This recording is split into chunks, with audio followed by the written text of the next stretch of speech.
Hello, everybody. Welcome to Just Among Friends. I'm Lori Hines. I am one of the co-hosts of this show, along with Ann Stacy and Mike Isley, and we are excited to bring you another episode of Just Among Friends. So before we get started, we still have a few people coming in, so give us just a second here to let these friends in who want to be here for today's episode, and then we'll get started. Okay, so just for those of you who may be new to what we're doing, this is Just Among Friends, where we are doing our very best to enlarge our circle of friends between Christians and Jews, so that we have friends, a larger circle of friends. And for our Christian viewers, what we're trying to do is bring understanding to, for those who study the Bible, that being friends with the Jewish people is part of the Bible. This is part of what we should be doing and encouraging, and with no hidden agenda. And so that is very important in these days as we walk together through our walk of faith. We have no intention and do not allow any proselytizing to the Jews. We are here to be friends and to support them as a nation coming to the Jewish people.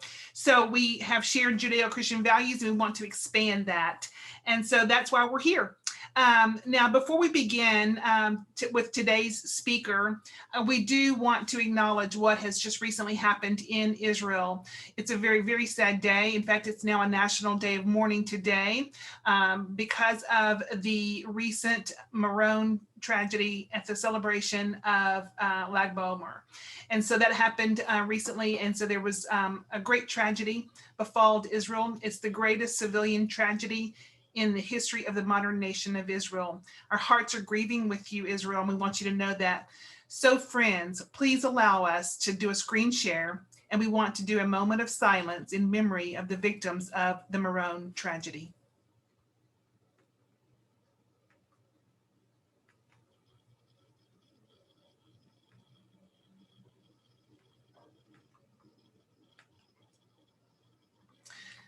So please join me in a moment of silence as we remember the victims.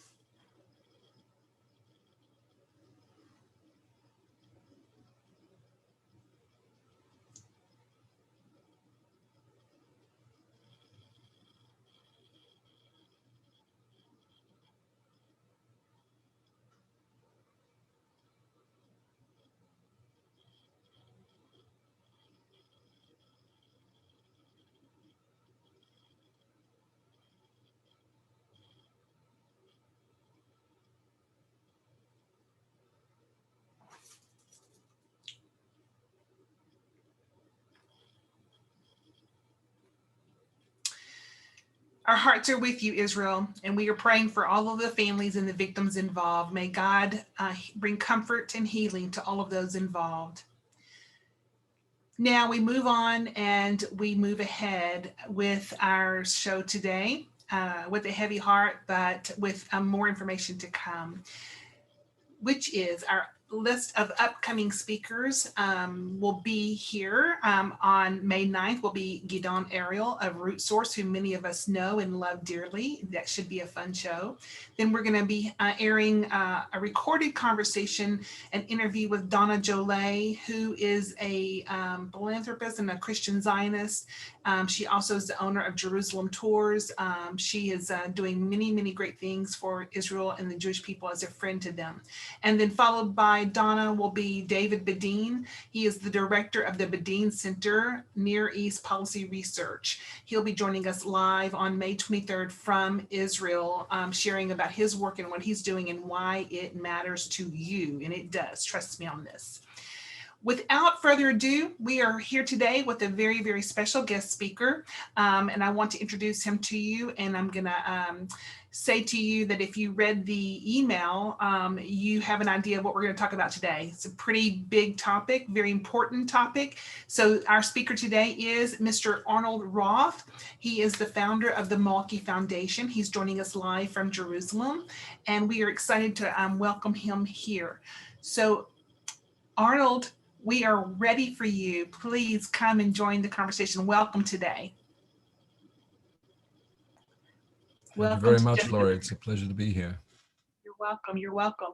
So I first learned of you through a mutual friend. You know, one friend led to another, and then we met, and I was able to hear your story. You have two stories you're going to share with us today. One, we're going to hear about the Malki Foundation and what that is and what you do and how that came to be. And then we're going to talk about your pursuit for justice. So your story is incredible. It's shocking. It is for everybody to hear. It does not impact just you and other families. There's beautiful Malka. It impacts the world as we need justice in this world. So tell us, if you are ready to begin, we want to hear about Malka and the Malki Foundation and what you guys do.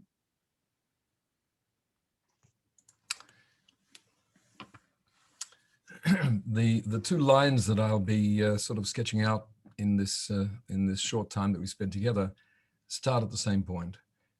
The murder by terrorists in a grotesque, explosive act of violence in the center of Jerusalem, not far from where I'm sitting at the moment, on the 9th of August, 2001, in which 15 people were murdered immediately.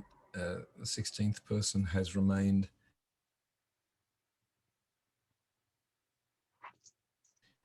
in a vegetative state ever since. We're talking. I'm going to come back and speak in a little more detail about the consequences of the massacre and of the act of terrorism that created it.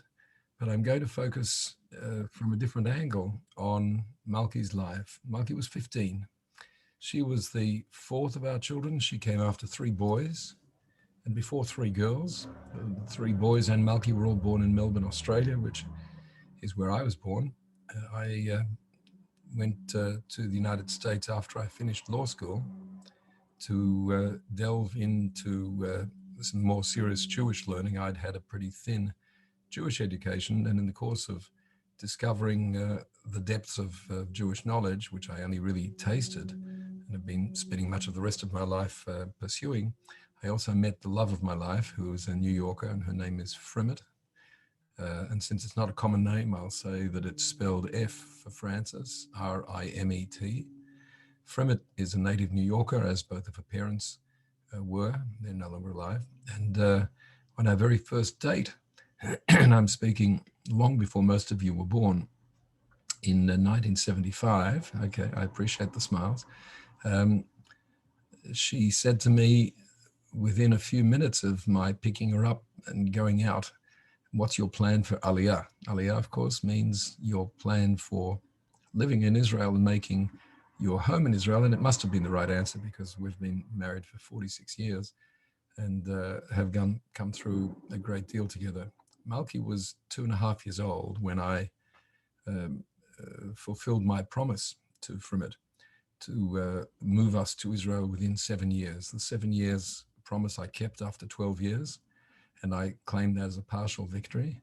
The reason for the delay was that I had just finished law school before I came to New York, and then felt that I needed to do something to return some value for the effort that I'd made in law school. And one thing led to another, and one of those other things was children. And so we established a home in Melbourne, but always with the intention of moving to Israel. And we moved in August of 1988. Malki was really raised in Israel. She never left Israel once we arrived here, and she was only 2.5 years old, as I said. And was really indistinguishable, apart from being a very pretty little girl, from any other girls on the street and in the neighborhood, until around the time that our youngest child, that is child number 7, was born, which was in 2005. And she was born, like all of our other children, exquisitely beautiful and with very sweet nature, but became terribly ill and was hospitalized when she was a year old. And this isn't the time to go into the details of that, unless, Laurie, we've extended the program and we're going to be talking for several hours, which I know we're not. But our youngest child, whose name was Haya, her case was catastrophically mismanaged in hospital. And though she was very sick when she went in, she came out brain damaged and blind, and with lots of other problems, uncontrolled seizure condition, which is a major factor in our lives until today. Now, this isn't to talk about Chaya, our youngest child, whose name is Chaya Elisheva, but really to talk about how Malki related to this. Now, Malki was a great, big girl of 9 years old when her younger sister was born. And she immediately knew that she just loved her. She adored her. She adored her helplessness. She adored the challenge of trying to communicate with a child who's blind, and although she hears, she's never spoken, and a child who suffers a great deal. She doesn't have control of her limbs, though she does do some quite miraculous things today. When I say that she can walk with a tiny bit of support from her mother, you might not grasp just how truly miraculous that is. So I'll dress it up with a little bit of theatrical sort of explanation and say that among the many really serious experts, and I say that with deep cynicism, the really serious experts who've accompanied our adventure through the medical system through all these years. We're in and out of hospital a great deal, unfortunately, even as recently as a few weeks ago. We were told that nothing will ever come of this child. And one of the first really valuable pieces of advice we got from a very highly placed medical official, who was also a government official, was go home, leave your child here, save your marriage, save your other children, and we'll find a nice institution which will look after your child better than you can, because, at the end of the day, we love her more than you do. Now, you'll probably think I'm making that up, but this isn't one of those conversations where it makes sense for me to make things up, because you'll never believe some of the more important and practical issues that I'm going to share with you. But that was a true conversation, and I have to say, a radicalizing experience. The very notion that somebody representing the outcome called institutional care might present that as being the superior option and the one where there is more love than the family can give to this child struck me not only as preposterous, but as deeply misleading at other levels. And of course, experience over the years has shown that that feeling that I had, and my wife certainly had, was right. Now, let me fast forward. Malki became very involved, along with her parents, in the care of her little sister. And there were many hospitalizations, and every time Malki would go there and be there, usually with her mum. At night, it was with me, because I was always there in the night times. And she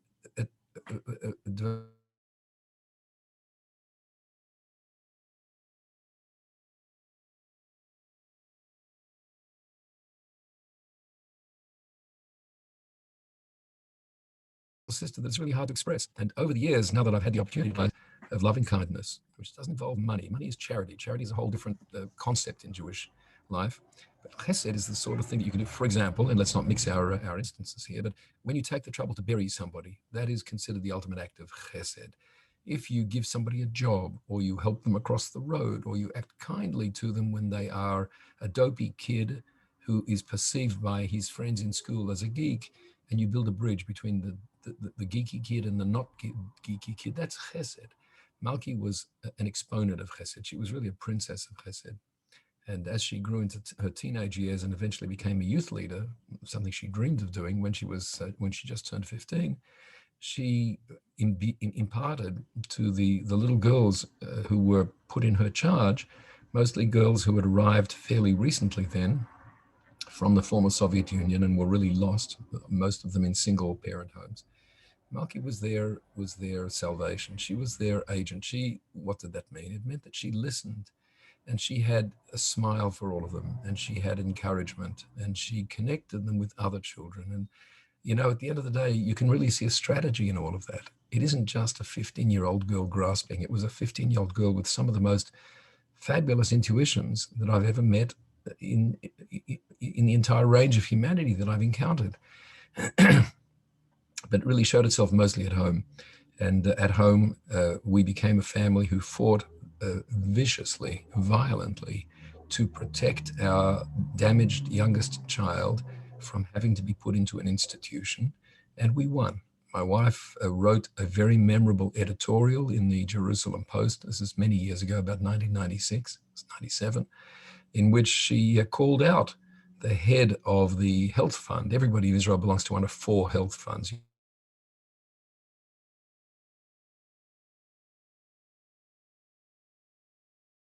Be a member, and the government requires that you're a good day. It's a fabulous thing.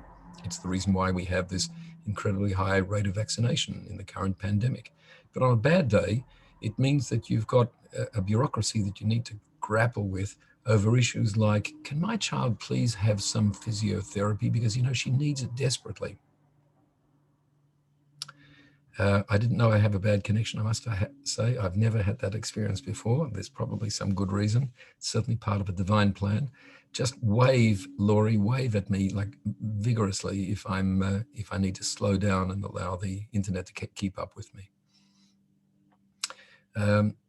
Malki, as I'm going to explain in a few minutes, was no longer part of our lives from the 9th of August 2001. Well, she's part of our lives, but not physically present. And as we gathered in our home to receive people who came to comfort us during a practice which is called in Hebrew, I should slow down, right? I have no explanation for why I'm not getting a good signal. This is a perfect signal that I generally have here, so I'm sorry. We had probably a couple of thousand people come through our home, certainly not all of them people who we knew or know. Unfortunately, from the little that I've already shared with you about the massacre in the Sabaro pizzeria, there were many families who were sitting shiva, as the expression goes, during that week. And one of the other families was our next door neighbor. So lots of people came to bring comfort to the 2 families. The 2 families each lost a girl. The 2 girls were each other's best friend. Our daughter is buried today, side by side with the girl who was her very best friend, pretty much from the day that we arrived in Israel when she was 2.5 years old. 2 beautiful 15-year-old, actually the other girl, Michal Raziel, was 16, but they were only a few months apart in age. So lots of people came.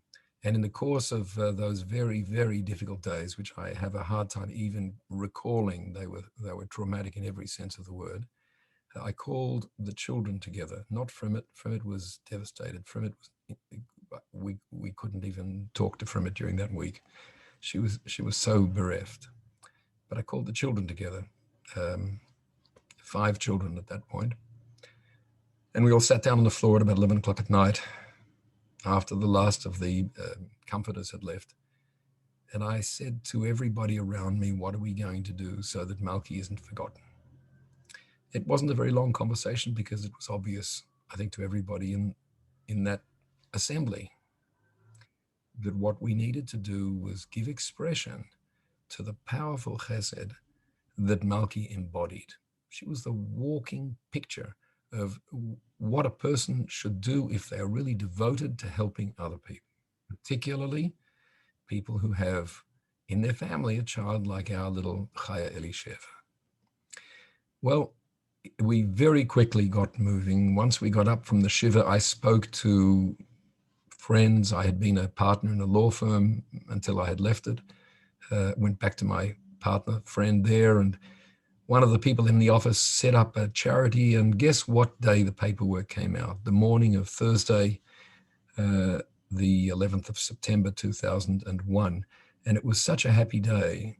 It was so comforting to know that we were doing something that would defeat terrorism, that we were going to create a memorial based on chesed called the Malki Foundation, in Hebrew, Keren Malki. And then at around 3 o'clock in the afternoon of that day, everything turned upside down, as you probably remember. The time difference was 7 hours.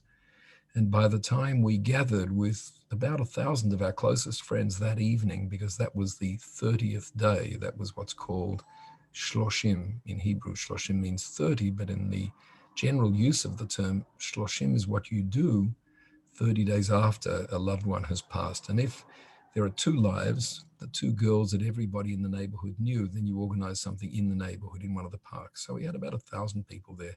And there wasn't a single person there who hadn't just gotten up from watching the world come to an end on their television with images from Washington, D.C. and New York City and terrible, terrible, terrible interviews. In Jerusalem, as we were there gathering to remember two luminous lives that had been snuffed out before they had reached adulthood, it was utterly calm. Jerusalem was a golden, peaceful, quiet city of people with broken hearts. There had been 15 funerals just 4 weeks earlier on that same hot Friday.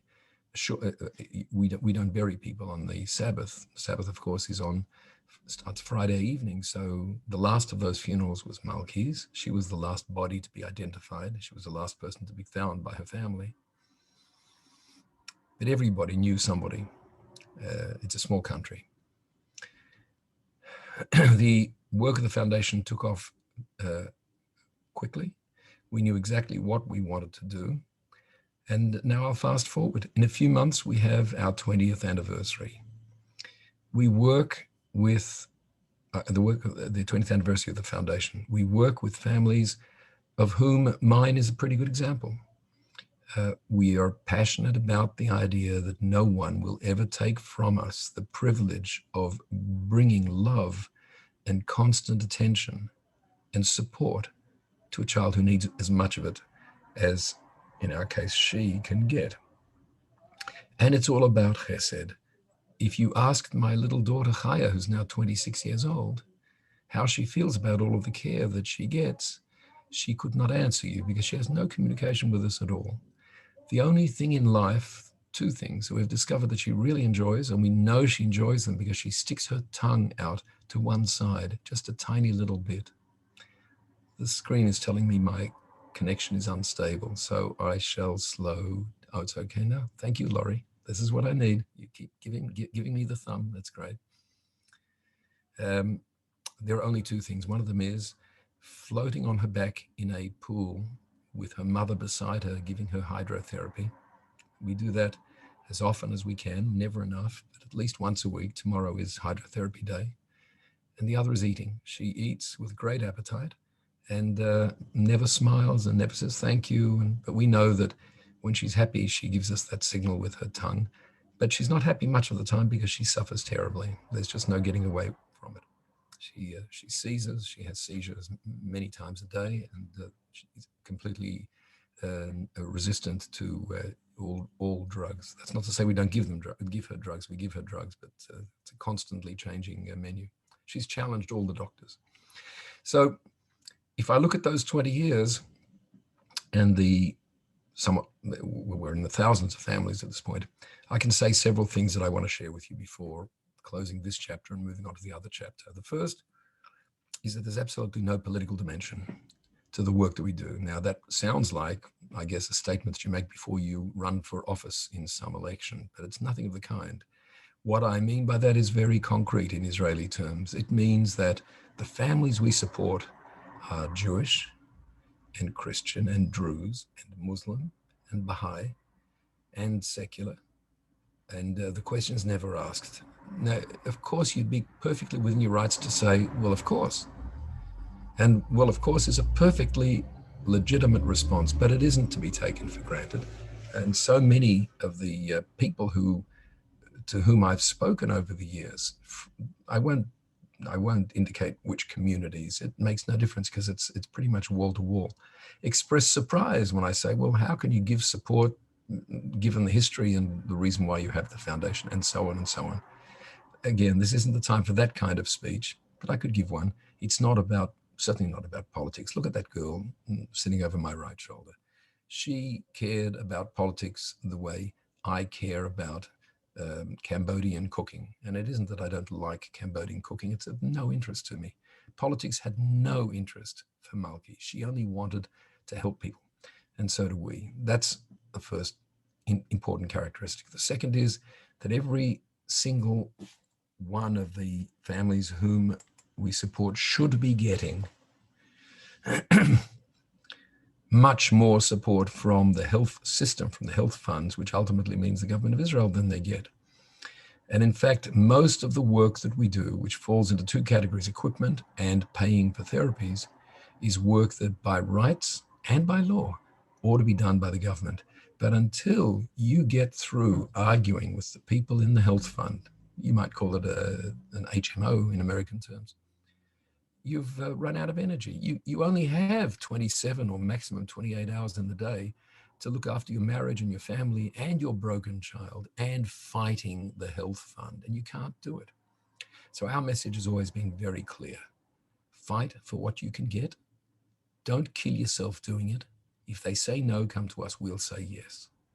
And you'd be surprised, I think, to know how rarely we need to check into what's really happened when a family comes to us and says, I need your support for hydrotherapy for my son. It's a system which is self-regulating. It keeps everybody honest. It's a fabulously efficient way to go. We only have 2.5 full-time people in the office of the Malki Foundation here in Jerusalem. We have a lot of volunteers. We spend the money very, very wisely. And we do terrific work. Now, I haven't really said what the work is. So the first is we fund those therapies. I'm pleased to say that we've funded something on the order of 60,000 therapies of 5 kinds: physical, occupational, speech, horse, and water. I'll just say that again for those who are really paying attention, especially the therapists among you. Physical therapy, occupational therapy, speech therapy, horse riding therapy, and water therapy. 60,000 of those makes us probably the largest payer outside of the health system for those therapies.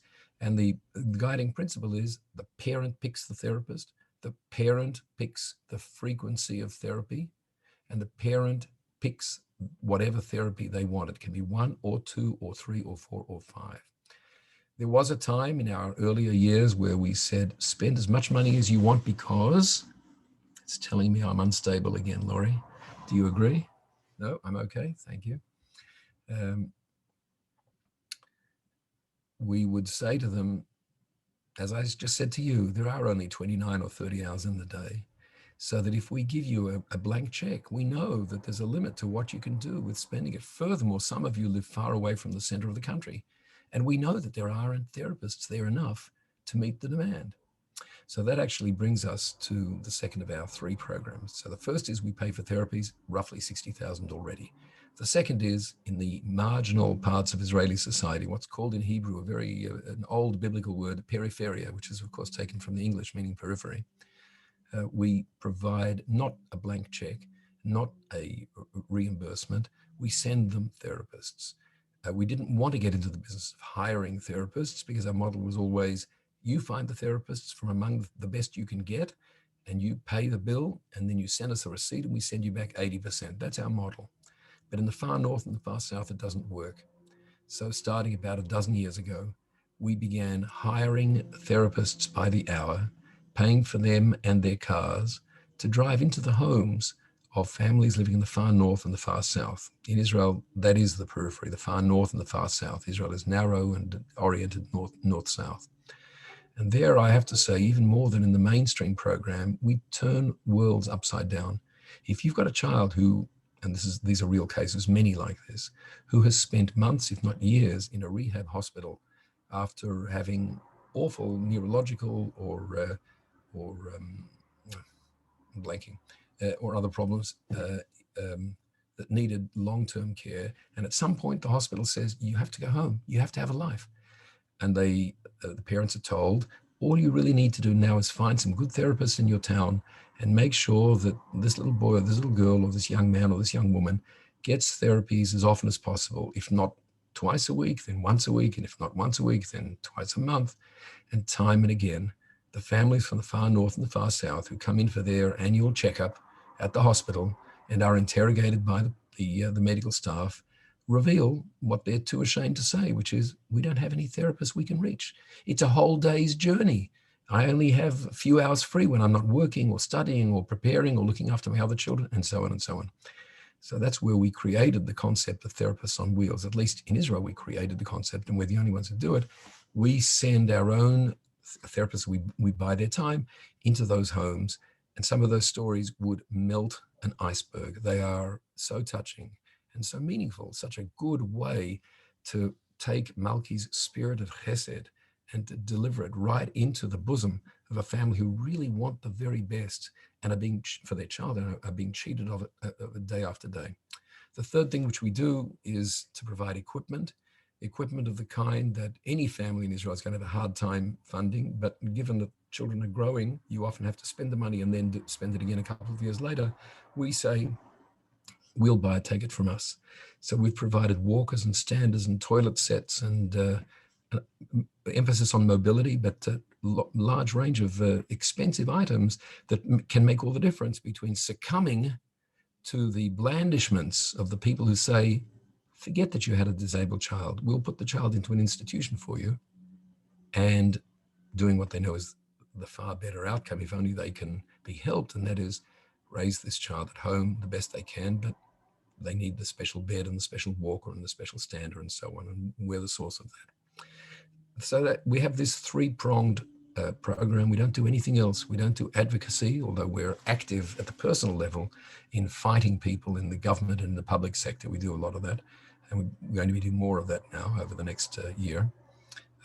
What we do is really based on simple things. Help the family to have the equipment and the freedom to give their child what they need, even when the system lets them down terribly by saying no.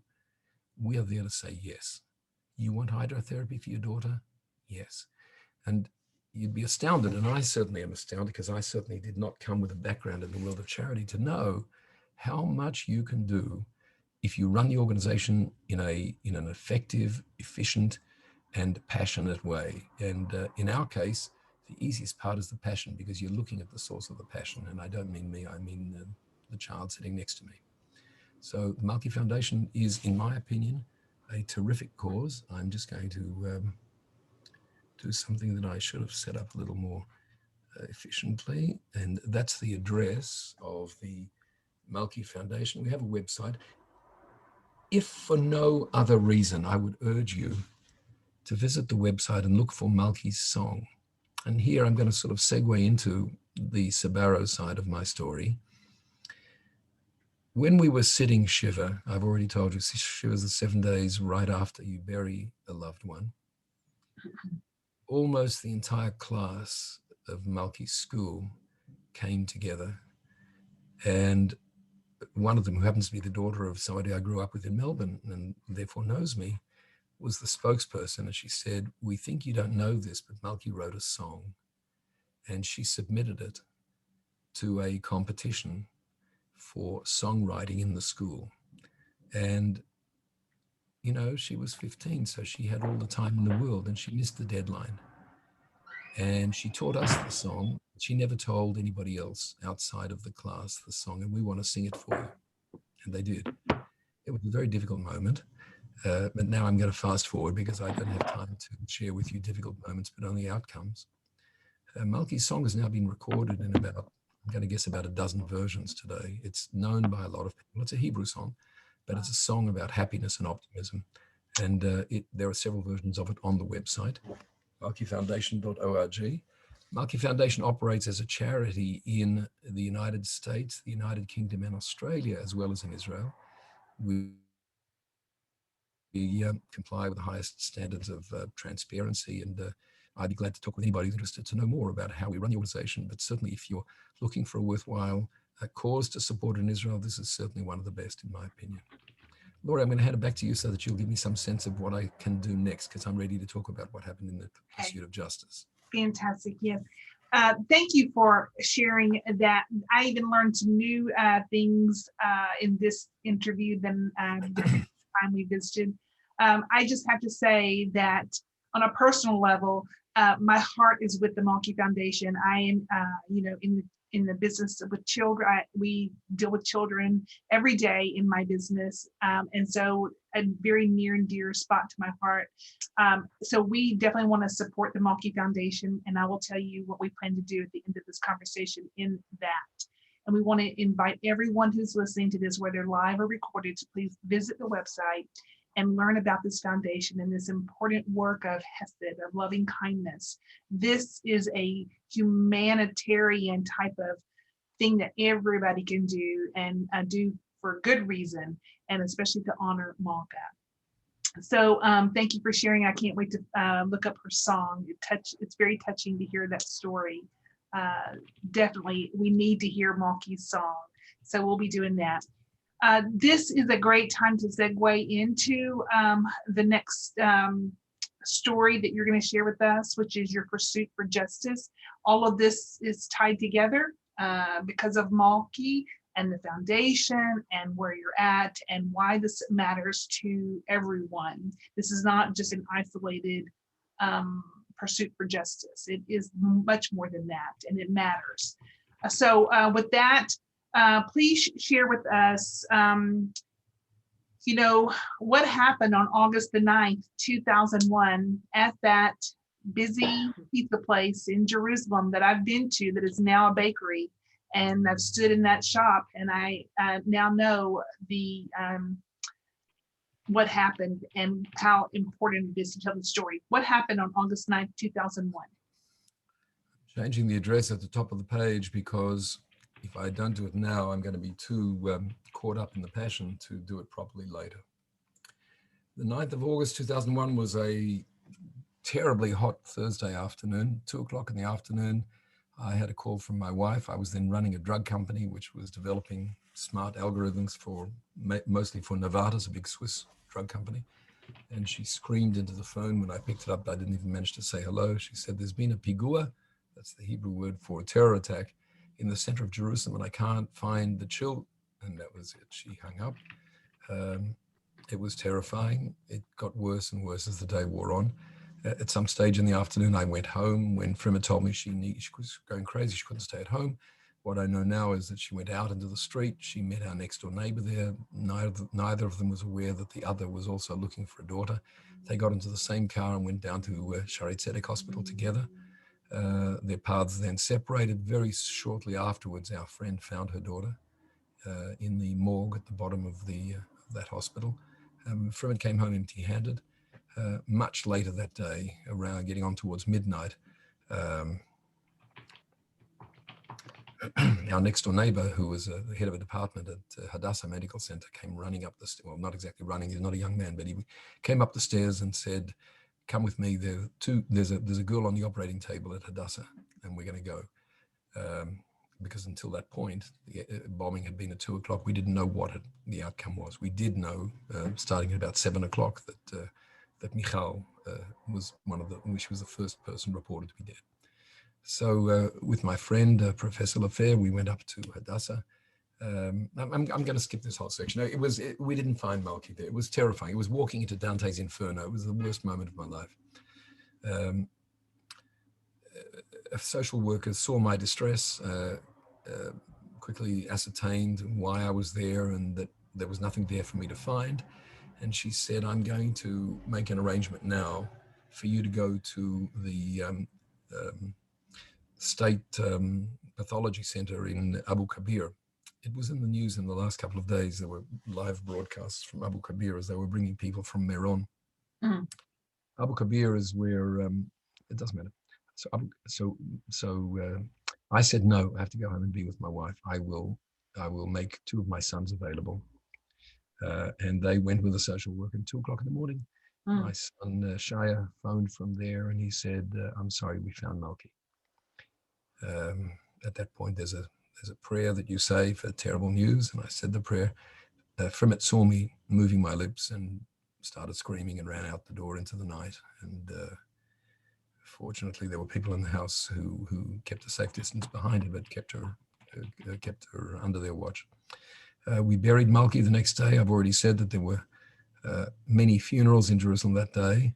Most of the victims were children. As I now know, that was the intention of the planner, of the the chief conspirator. Um, we got no information from the government of Israel then about what had happened, or later, or ever. Um, 3 weeks after the massacre, 15 people, as I said, murdered. The 16th woman is still unconscious today, 130 or so injured, some of them in horrible ways. 3 weeks later, there was an arrest, then there was a trial, then there was a conviction, then there was a sentencing, and we learned all about them the same way that you did, from the news, from the media. Never had any contact at any stage from the government of Israel, which was always very upsetting to me. It doesn't undermine my faith and love for Israel in the slightest, but it does sort of fine-tune my deep cynicism about politicians. As you'll see, that can be a tremendous disadvantage, what I'm about to say. The woman who was described as the mastermind of the attack was 21 years old. She had brought the bomb. The bomb was a human being, a young, freshly religious zealot, had recently been inducted into a particularly dark corner of his religion, was carrying a guitar case that had been custom made and paid for by the man heavily touted today to be the next president of the Palestinian Authority, Marwan Barghouti. The bomb maker was his kinsman Abdullah Barghouti, who is still in an Israeli prison.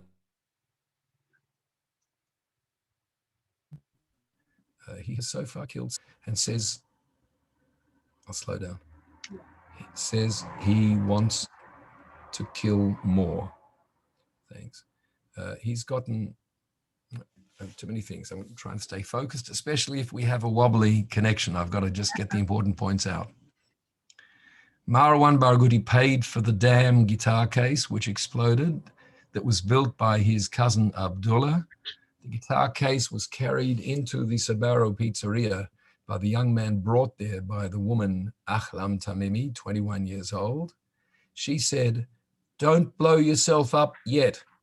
Give me a few minutes to get away." And that's exactly what happened. He waited 10 minutes, then walked in and stood next to Malki and Michal. By then, she had already practically reached the bus station at Damascus Gate and was then very shortly on her way back to Ramallah.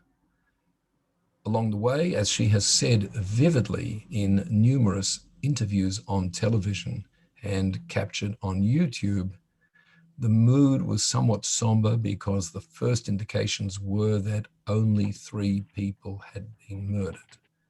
But I trusted in God, and very soon we all heard on the radio that there were many more. And by the time we got to Ramallah, which was where she read the news on a TV station that evening, everyone was jubilant. The Palestinian police stopped us and handed out candies to everybody inside the, it wasn't a bus, it was like a transit van, a shared taxi. And everybody was jubilant. And I wished that I could tell them that it was me. I did it, but I couldn't. Then she went on the air and read the news, and I've got the video clip of that. And I think that one of the most extraordinary things in a series of extraordinary things that one can think about what happened then and has happened since is that this may be the only time in the annals of television that a newsreader reported on a mass casualty attack which she herself had perpetrated. Well, of course, none of those things we knew. The first thing that we really... Are you hearing music? Okay, it's not coming from me. Okay, I'll continue. Pretty much the next meaningful thing that we knew was that we saw this woman inside her prison cell, photographed on the front page of the art section of a newspaper in another state, the New York Times. And it was a flattering picture. It was a flattering article. It was pretty much a glorification of who she was. And somehow someone had made the decision that the media ought to be allowed into the prison and turn this woman into an icon. And from there, it just got rapidly worse. Gilad Shalit, many of you will recognize the name, was an Israeli soldier who was taken captive and held hostage for 5 years, a war crime, no Red Cross, no indications of being alive or dead. He was there purely to do a deal. He was captured by Hamas purely to do a deal. And in October 2011, the deal was finally done. And to our horror, among the 1,027 convicted Palestinian Arab terrorists, and the next words I'm going to say you've never heard anybody say because it's never been reported. I think I'm the only person who even knows it is, and half of them at least were murderers, were released in order to secure the freedom of Gilad Shalit.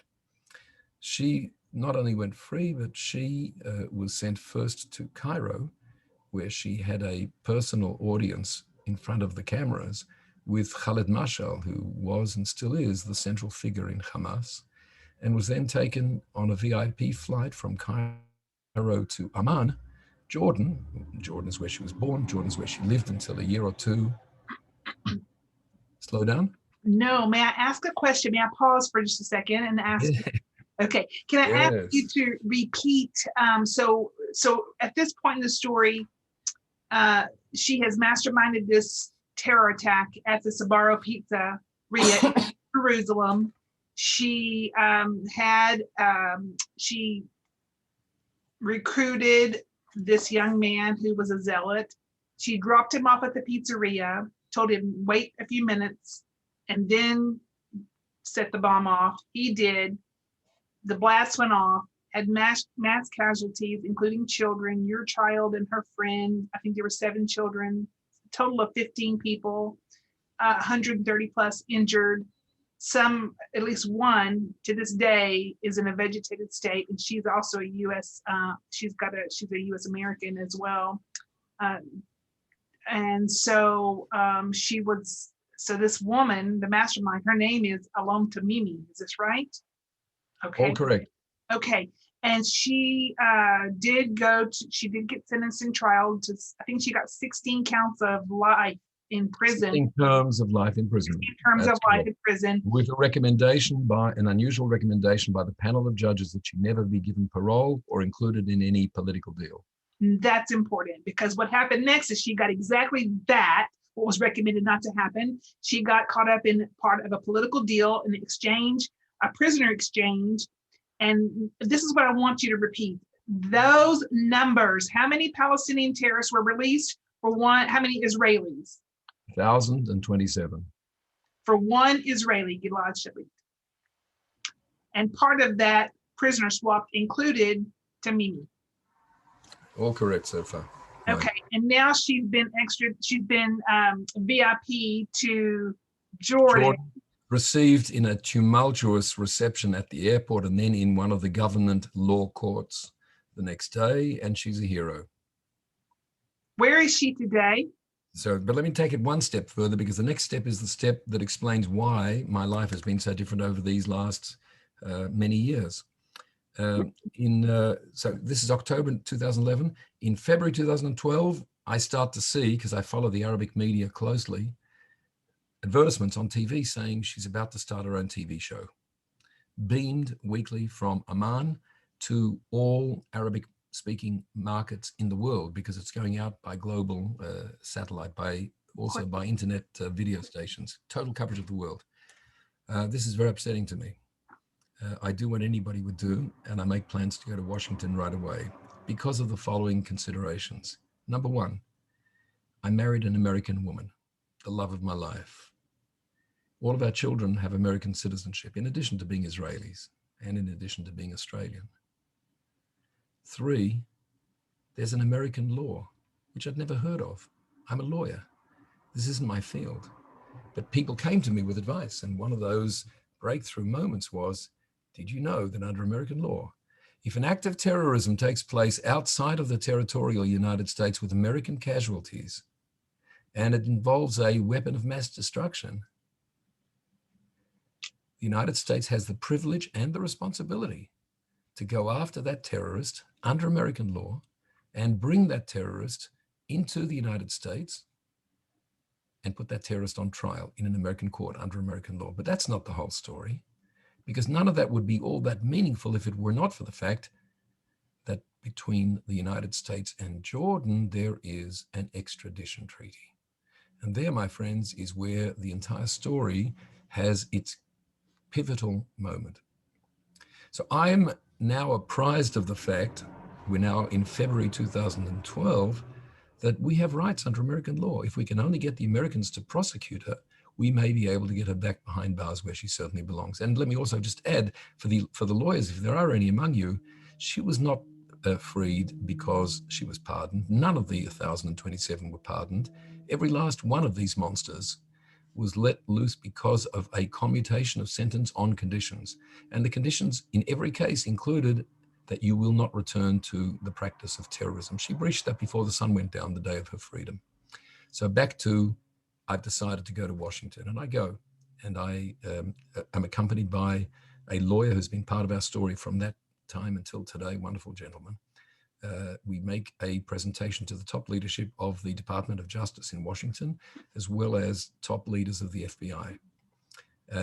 The presentation, I won't go into the details of it, it's all very factual and mundane, except for one thing, that I also had learned that in all the years that this law had been on the books, they had never once been applied, it had never once been applied to an act of terrorism in Israel. It had been applied in East Africa and other places. It had never been applied in Israel.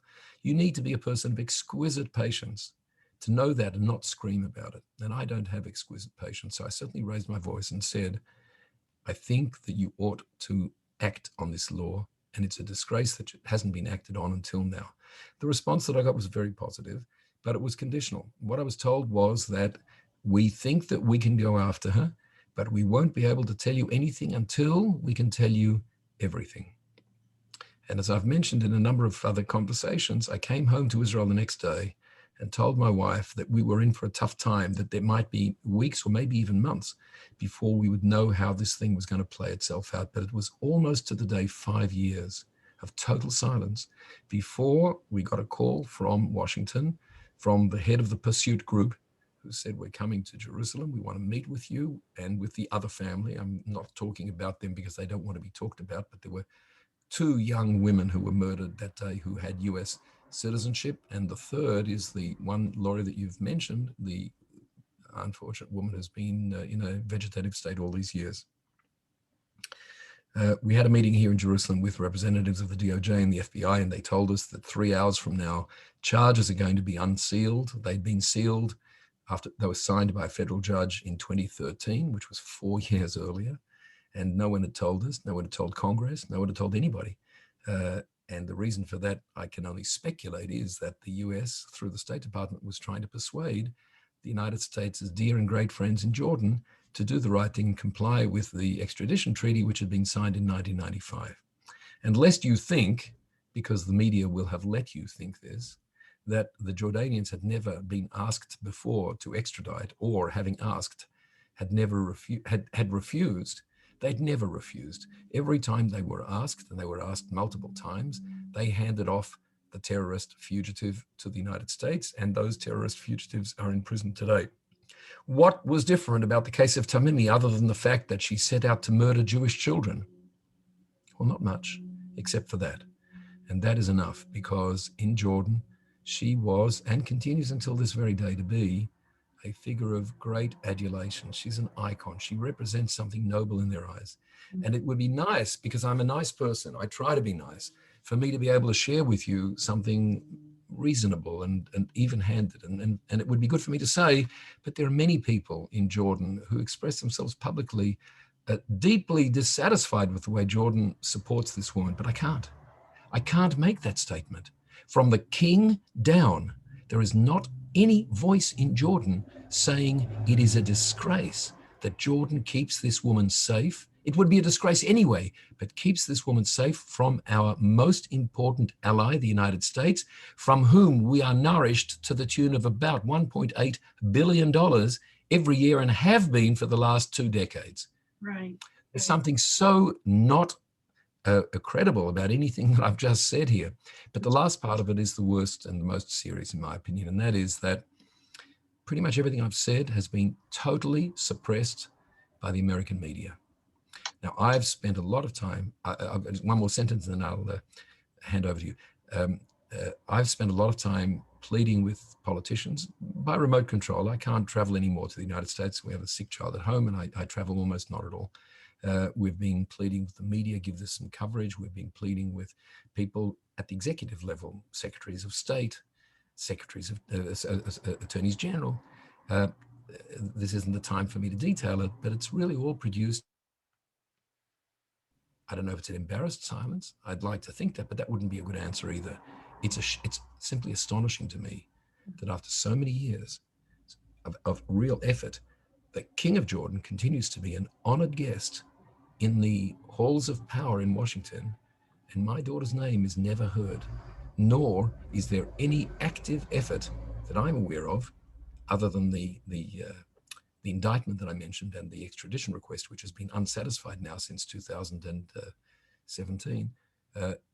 None of those steps have been taken to bring this woman to justice where she certainly belongs. I've stopped now, Laurie.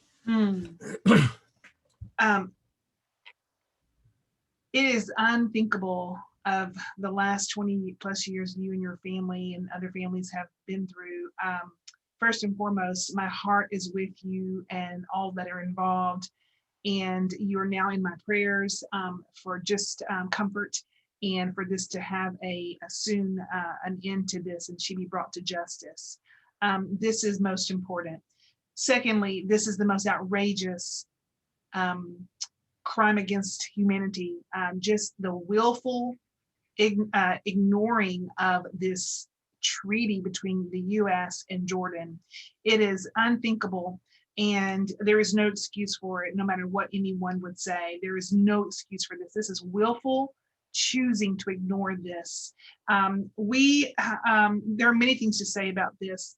Number one, in my research of preparing for this interview, I stumbled on lots of things I was not aware of. And again, to your point, because the media is certainly not going to share this information. One of the things I stumbled on was one of the largest pro-Israel lobbying organizations based in Washington, D.C. is called Emet, which is truth in Hebrew. It is founded and run by a righteous Gentile named Sarah Stern. And in my research, and Ann and Mike's, all three of us, we have been working on this case, trying to find out more information and what's been done. We discovered that Sarah has spent 10 years of her life fighting for justice for Malki and all involved. Much to her frustration, everything she's done, including going to congressmen and politicians who know about this treaty and who can get something done, for it to just stall. And as of today, May 2nd, 2021, it is sitting in a dustbin somewhere in DC, nothing to be done to my knowledge. Secondly, we have since discovered and identified 2 congressmen that we know have the ability to do something. Our challenge is to get the ball rolling again, to find out if there is a desire to get something done. And so if you are listening to this now or in the recording, or if you're watching this on YouTube, just know at this moment, we intend to go to these congressmen under the leadership of Sarah Stern and everybody that we can get on board to go to the ranking member of the Foreign Affairs Committee member, who is Mr. Mike McCall. The second person we intend to reach out to is the chair of the subcommittee of the Middle East, Africa, and Global Counterterrorism. We intend to go to these people and try our very best to let them know this is unacceptable. They have the position to do something about this. We demand justice for Malki and Mikal and everyone else involved. And there's no reason why this cannot happen. We know Mr. McCall and Mr. Ted Deutsch, who I did not mention his name, he's the subcommittee chair. These 2 men are men of integrity, and we know that they would side on this if it was on their desk. We just have no reason to believe otherwise, based on their history of the things they decided on and voted on. And to this day, At this moment, they are pushing back against our current administration for the outrageous decision to start funding the PA again. So we know that we are the timing is perfect, and timing is everything. So please join us if you're listening to this. We will be sending out letters for your signature requesting you to join this so we can go back and do everything we can, because knowing about this is not enough. We must do everything in our power to get behind you, Arnold, and do whatever we can to reach out to our congressman and demand justice for Mawkey, McCall, and everyone involved. So that to me is my response to this presentation. We are with you. We want to stay in touch. Is there another place? Is there any kind of petition online that we can sign? And if you don't have that link now, if you'll email it, I will put it in our follow-up email. And also, I want to know if it's okay if we have a small Q&A session. We're at about an hour.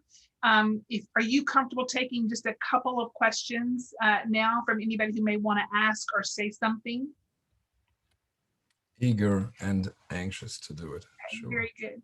All right, friends that are on this call, we want to be respectful of your time. So if you need to go, please, we wish you a great week. But if you want to stay on for a few more minutes and want to ask a question or have a comment for Arnold, please unmute yourself and I'll go to gallery view so I can see everybody. Just raise your hand and we will let you ask your question or have your comment. Anybody? Okay. Laurie, if I can just come in and oh, hang on 1 second. There's some feedback, I think. Mike had a question or a comment. Sure. Arnold, you are an amazing speaker. I just wanted to thank you for sharing this story. I just wanted to let you know that I have reached out to some very powerful people in what's called Christians United for Israel. That's Pastor John Hagee's organization. And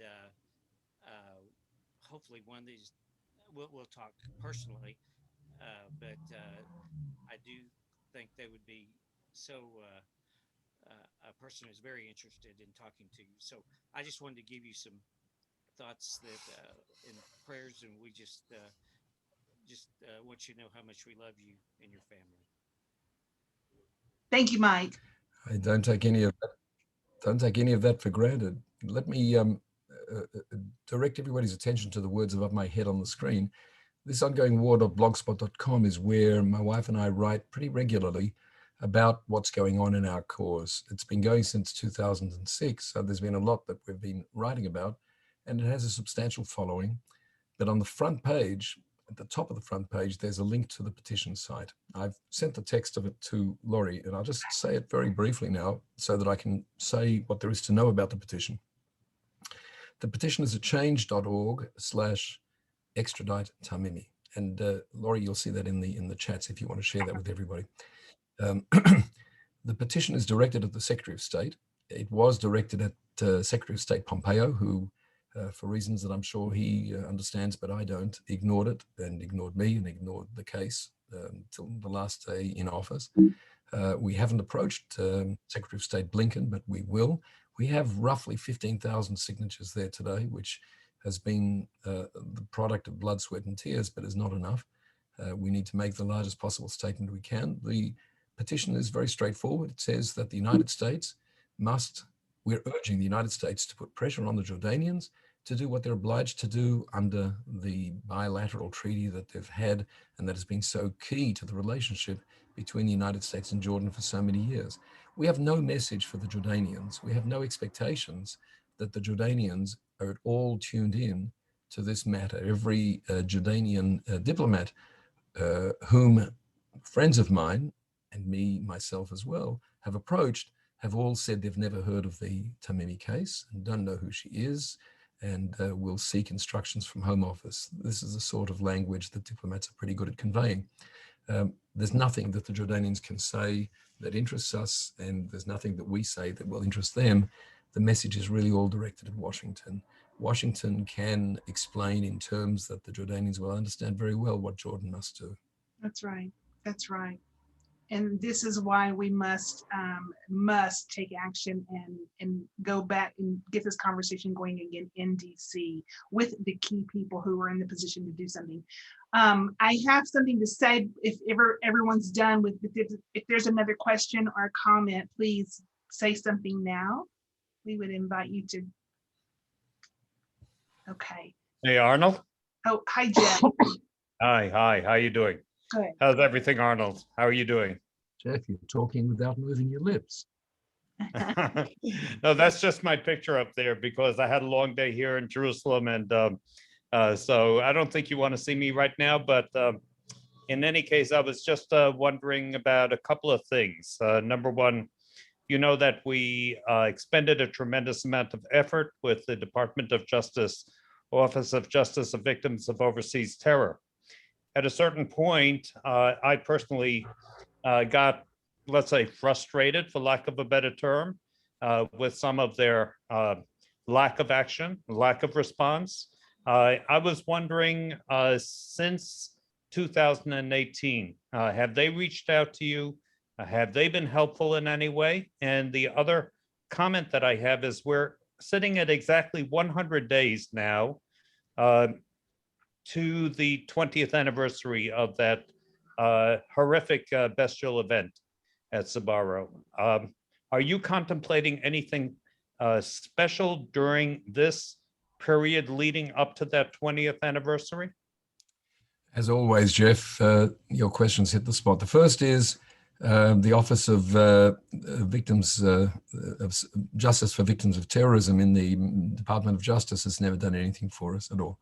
Certainly not since 2018. There's no there. As to the coming 100 days, I'll say something which might surprise you. We actually plan to make an announcement sometime in the next week or so, a significant announcement. We sued the United States in December, and we, as a result of suing, have received some material information which we plan to publicize, which I think makes our case somewhat more newsworthy, although if the major media want to continue to suppress it, which has certainly been a deliberate policy until now, they'll continue to do it even when there's major news. But it does mean that we have some interesting things to say in interviews, if we can get more interviews, and in speeches to people, and in conversations with the likes of the two political figures that Laurie mentioned earlier. As for the 20th anniversary, yes, it's the 20th anniversary of the Malki Foundation and the 20th anniversary of the massacre, and we plan to remind people in constructive ways. We also expect that we'll have some role to play when the rest of the world remembers 9/11, because that, from our perspective, is also something that we were part of. But you can only remind people so much. We're not, we're not negotiating to have a battleship named after our daughter. Our needs are very straightforward. We want to see justice done. And to me, it's heartbreaking. And I don't mean that in a figurative way. It's heartbreaking, literally heartbreaking, that it's necessary after so many years for me. I used to be young and handsome like Jeff, and now I look at myself on the screen and I'm white-haired and I look worn out, only because we're fighting for justice. And we're not fighting in order to have somebody do their job. There is an indictment. There is a $5 million reward on the head of this woman. She is the most wanted female fugitive in the entire human population universe. She's the most wanted fugitive woman in the world today. And yet you won't find a word about her in the New York Times or in any other, on CNN, any of the places that you would expect this to be a major story. So things are going on.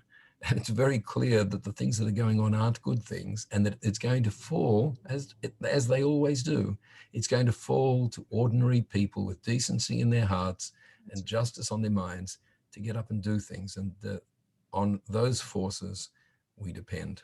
And Jeff, I'll be glad to speak with you a little bit more, because we've been out of touch for too long. Sure. I'm just a bus ride away, Arnold. So anytime, I'm at your disposal. Thank you.